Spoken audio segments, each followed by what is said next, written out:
প্রিয় শিক্ষার্থীবৃন্দ, কাটিনিয়া রাজবাড়ী কলেজের পক্ষ থেকে অনলাইন ক্লাসে তোমাদেরকে স্বাগত জানাচ্ছি। আমি দেবব্রত কুমার মণ্ডল, প্রভাষক জীববিজ্ঞান, কাটিনিয়া রাজবাড়ী কলেজ। তো আজকে আমরা সারা পৃথিবী জুড়ে করোনা মহামারীর কারণেই তোমাদেরকে ক্লাসরুমে আমরা পাচ্ছি না। সামনাসামনি বসে ক্লাস পাঠদান, প্রশ্ন উত্তর পর্বের মাধ্যমে পাঠদানের সেই সুযোগ থেকে তোমরাও বঞ্চিত হচ্ছ, আমরাও বঞ্চিত হচ্ছি। তো তার মধ্যে থেকে যতটুকু তোমাদেরকে শিক্ষার মধ্যে রাখা যায় সেই উদ্দেশ্যে বাংলাদেশ সরকারের শিক্ষা মন্ত্রণালয় এবং কাটিনিয়া রাজবাড়ী কলেজের সুযোগ্য অধ্যক্ষ মোহাম্মদ আব্দুল ওয়াহাব সাহেবের ঐকান্তিক প্রচেষ্টায় আমরা আজকের এই কাটিনিয়া রাজবাড়ী কলেজের সমস্ত ডিপার্টমেন্ট অনলাইন ক্লাসের নেওয়া শুরু করেছি। তারই ধারাবাহিকতায় জীববিজ্ঞান বিভাগেরই অনলাইন ক্লাস আজকের। তো আজকের ক্লাসে আমি তোমাদের সঙ্গে আলোচনা করব জেনেটিক্স বা জিনতত্ত্ব। জেনেটিক্স বা জিনতত্ত্ব নিয়ে তোমাদের সঙ্গে আজকের ক্লাসে আমি আলোচনা করব। তো তোমরা জানো যে জেনেটিক্স একটি বড় বিষয়। খুব সংক্ষিপ্ত পরিসরে যদি আমি জেনেটিক্সের সংজ্ঞাটা খুব সংক্ষিপ্তভাবে জেনেটিক্সের সংজ্ঞাটা তোমাদের কাছে দিই, তাহলে বলতে হবে যে জীববিজ্ঞানের যে শাখায় বংশগতি নিয়ে আলোচনা করবে, অর্থাৎ জীববিজ্ঞানের যে শাখায় বংশগতি বা জিনের কার্যকলাপ, জিনের গতি প্রকৃতি এগুলি নিয়ে আলোচনা করা হয়, সেটাকেই আমরা বলে থাকি জেনেটিক্স। জেনেটিক্স একটি বড় বিষয়।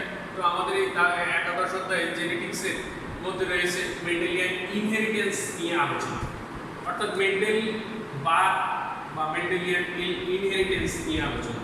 তো আমরা আজকে মেন্ডেলিয়ান ইনহেরিটেন্স নিয়ে আলোচনা করব। মেন্ডেলিয়ান ইনহেরিটেন্সে প্রথম আছে আমাদের মেন্ডেলের সংক্ষিপ্ত পরিচিতি। তো তোমরা জানো যে মেন্ডেল পুরো নাম ছিল Gregor Johann Mendel. Gregor Johann Mendel, Gregor কথাটা আমি লাল কালি দিয়ে লিখেছি কারণ ওনার প্রকৃত নাম ছিল জোহান মেন্ডেল, পরবর্তীতে ওনার উপাধি হয় গ্রেগর। তো আমরা ধরে নিই যে পুরো নাম গ্রেগর জোহান মেন্ডেল। ওনার জন্ম 1822 খ্রিস্টাব্দে অস্ট্রিয়ায়। 1840 খ্রিস্টাব্দে উনি স্নাতক ডিগ্রি অর্জন করেন এবং 1843 খ্রিস্টাব্দে অস্ট্রিয়ার ব্রুন শহরের গির্জায় শিক্ষানবিশ হিসেবে যোগদান করেন। 1847 খ্রিস্টাব্দে ব্রুনের মোরাভিয়া গির্জা, এই গির্জাটা খুব বিখ্যাত গির্জা, মোরাভিয়া গির্জায় যাজক নিযুক্ত হয় এবং 1854 সালে ব্রুনের কারিগরি উচ্চ বিদ্যালয়ে বিজ্ঞানের শিক্ষক হিসেবে যোগদান করেন। বিজ্ঞানের শিক্ষক হিসেবে উনি 1854 সালে যোগদান করেন। 1857 সালে উনি গির্জার বাগানে, তো শিক্ষকতার মধ্যে প্রচুর অবসর সময় থাকতো তার, সেই অবসর সময় তিনি 1857 সাল থেকে গির্জার বাগানে মটরশুঁটি গাছ নিয়ে তিনি গবেষণা শুরু করেন।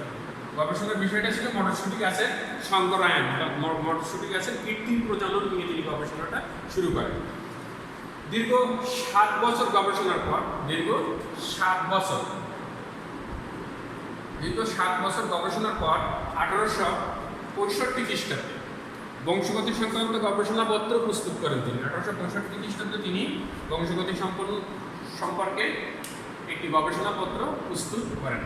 এর আগে তিনি 1857 সালে পৃথিবীর বিভিন্ন দেশ থেকে মটরশুঁটির বীজ সংগ্রহ করেন, বিভিন্ন জাতের বীজ সংগ্রহ করেন এবং গির্জার বাগানে তিনি এই বীজগুলো চাষাবাদ করতেন। চাষাবাদ করে নিজে সংগ্রহায়ন করতেন, সংগ্রহায়ন করে তার ফলাফল লিখে রাখতেন এবং তারই ভিত্তিতে দীর্ঘ 7 বছর গবেষণালব্ধ ফলাফল তিনি ব্রুনের national history society of Brunn, অর্থাৎ ব্রুনের ন্যাশনাল হিস্ট্রি সোসাইটিতে তার এই গবেষণাপত্রটি তিনি জমা দেন। এবং 1866 সালে এক্সপেরিমেন্ট ইন প্লান্ট হাইব্রিডাইজেশন, 1866 একটি উল্লেখযোগ্য সাল, এক্সপেরিমেন্ট ইন প্লান্ট হাইব্রিডাইজেশন নামক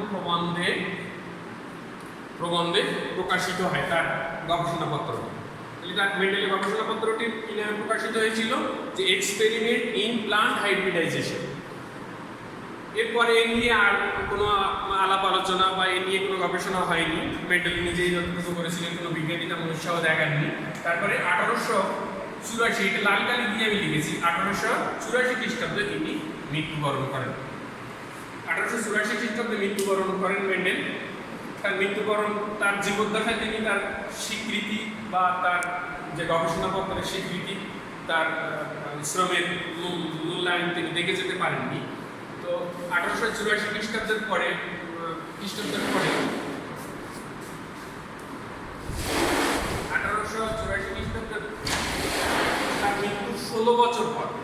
তার মৃত্যুর 16 বছর পর 1900 খ্রিস্টাব্দে তিনজন বিজ্ঞানী, পৃথিবীর তিনজন বড় বড় বিজ্ঞানী, হল্যান্ডের বিজ্ঞানী দা ব্রিজ এবং জার্মানির বিজ্ঞানী কার্ল লরেন্জ এবং অস্ট্রেলিয়ার বিজ্ঞানী এরিক শেরমান, এই তিনজন বিজ্ঞানী পৃথক পৃথকভাবে গবেষণা করে মেন্ডেলের এই সূত্রের সত্যতা যাচাই করেন এবং তারা এই মেন্ডেলের সূত্রের সত্যতা পান।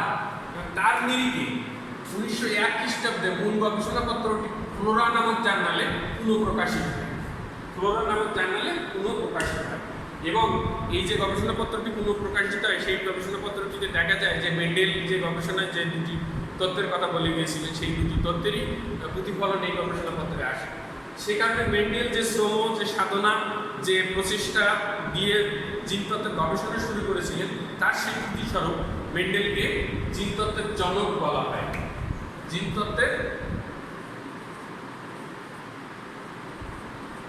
জিনতত্ত্বের জনক উপাধিতে মেন্ডেলকে জিনতত্ত্বের জনক উপাধিতে ভূষিত করা হয়। তো এই ছিল মেন্ডেলের সংক্ষিপ্ত পরিচিতি বা সংক্ষিপ্ত জীবনী, তোমরা বইয়ে আরো বিস্তারিত দেখতে পাবে। এরপরে আমি চলে আসতেছি যে মেন্ডেলিজম আসলে মেন্ডেলিজমটা কি তোমাদেরকে জানতে হবে। তো এখানে দেখো, মেন্ডেলিজম বলতে আমরা বুঝি যে মেন্ডেল দীর্ঘ 7 বছর শঙ্করায়নের উপর গবেষণা করার পরে যে দুটি সিদ্ধান্ত উপনীত হয়েছিল, যে দুটি সূত্রের কথা তিনি বলেছিলেন, থিওরির কথা যে বলেছিলেন, সেই দুটি থিওরিকে আমরা মেন্ডেলিজম বা মেন্ডেলবাদ বলে থাকি।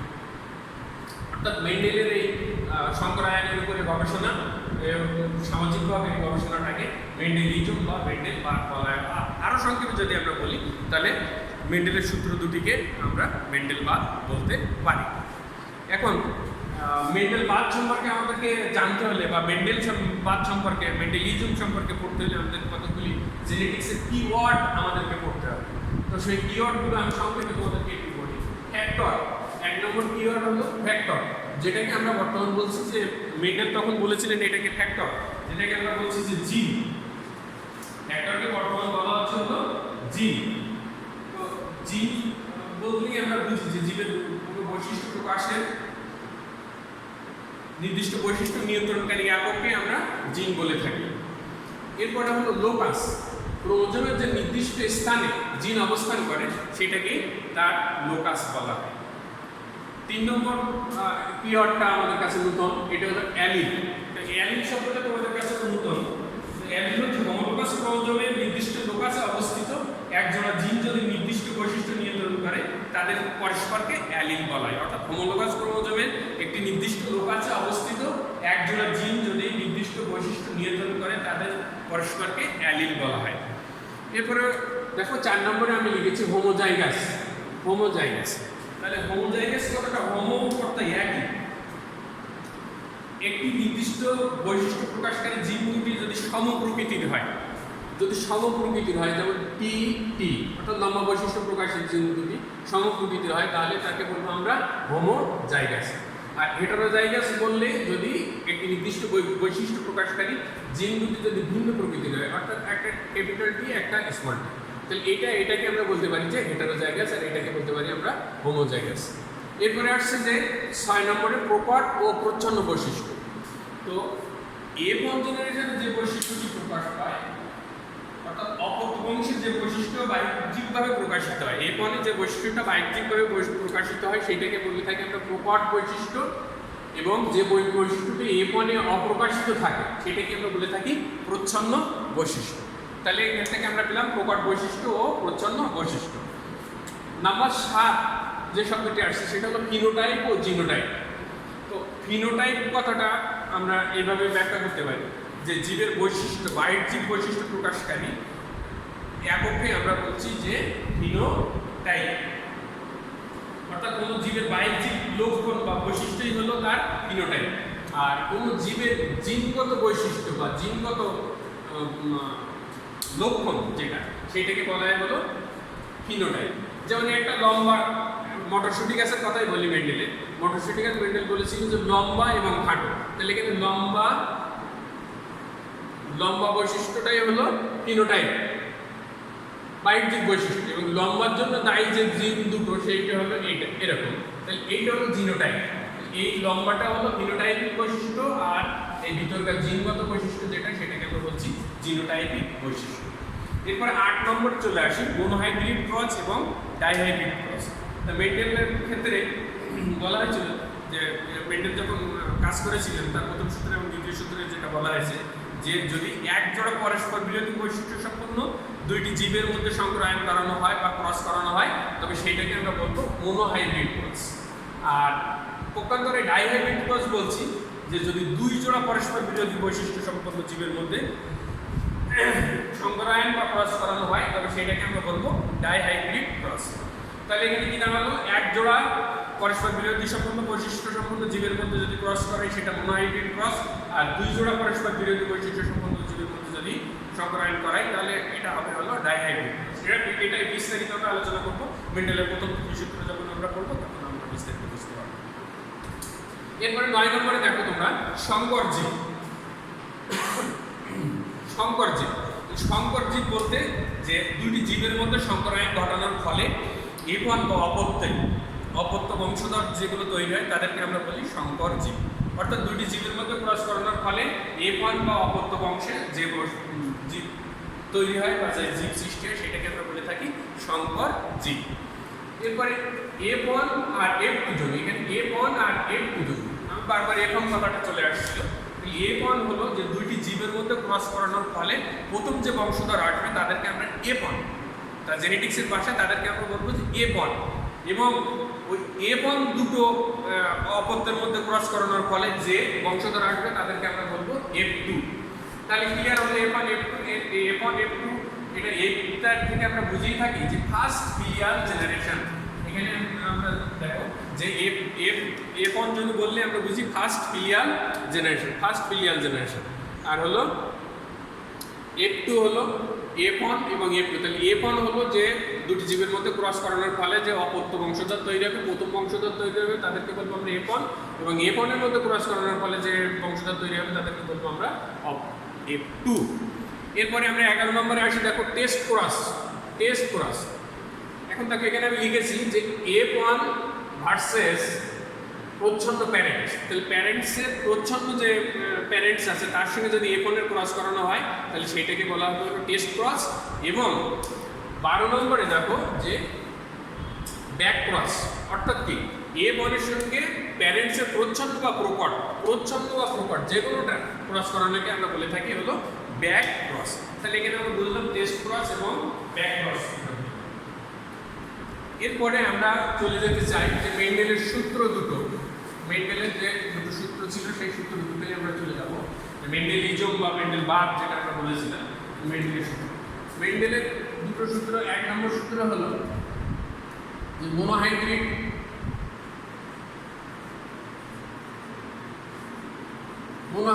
ক্রস, আর 2 নম্বরটাকে বলছে ডাইহাইব্রিড।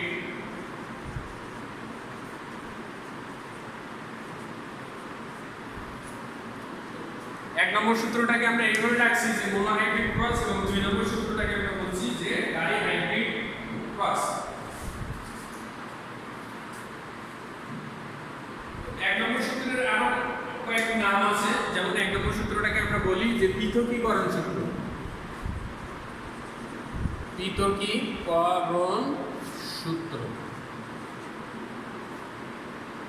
আর 2 নম্বরটাকে বলি আমরা স্বাধীনভাবে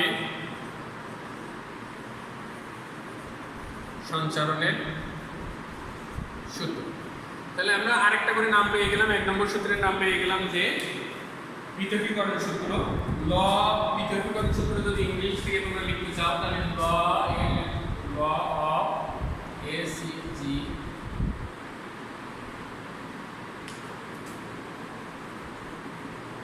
ল অফ সেগ্রিগেশন। পৃথকীকরণ সূত্রটা আমরা বলছি যে law of segregation.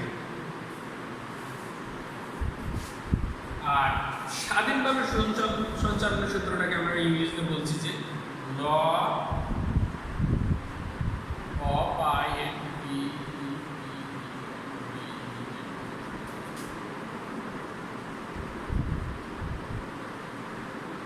Law of independent assortment. তাহলে আমরা দুটো মেন্ডেলের যে দুটো সূত্র, সেই দুটো সূত্রকে আমরা বলছি যে মোনোহাইব্রিড ক্রস বা পৃথকীকরণ সূত্র। ইংরেজিতে আমরা বলছি যে law of segregation, law of segregation. আর 2 নম্বরটাকে বলছি আমরা যে ডাইহাইব্রিড ক্রস বা স্বাধীনভাবে সঞ্চালনের সূত্র বা law of independent assortment, law of independent assortment. তাহলে দেখো যে মেন্ডেল যে দুটো সূত্র দিয়ে গেছিলেন, সেই দুটো সূত্রকে আমরা বলছি যে মেন্ডেলিজম। তো জিনতত্ত্বে মেন্ডেলিয়ান ইনহেরিটেন্স নিয়ে আলোচনায় আমরা দেখলাম যে মেন্ডেল 1822 খ্রিস্টাব্দে জন্মগ্রহণ করার পরে তার জীবদ্দশায় তিনি যে কাজগুলো করে গেছেন, সেই কাজগুলোর স্বীকৃতি তিনি পাননি। তিনি তার মৃত্যুর 16 বছর পরে তিনি তার কাজগুলোর স্বীকৃতি পেয়েছেন এবং তার হাত দিয়ে সর্বপ্রথম জেনেটিক্সের গবেষণার সূচনা হয়। এই জন্য মেন্ডেলকে জেনেটিক্সের ফাদার অফ জেনেটিক্স বা জেনেটিক্সের জনক হিসেবে স্বীকৃতি দেওয়া হয়েছে। তো প্রিয় শিক্ষার্থীবৃন্দ, আমরা পরবর্তী ক্লাসে মেন্ডেলের প্রথম এবং দ্বিতীয় সূত্র নিয়ে তোমাদের সঙ্গে আলোচনা করব।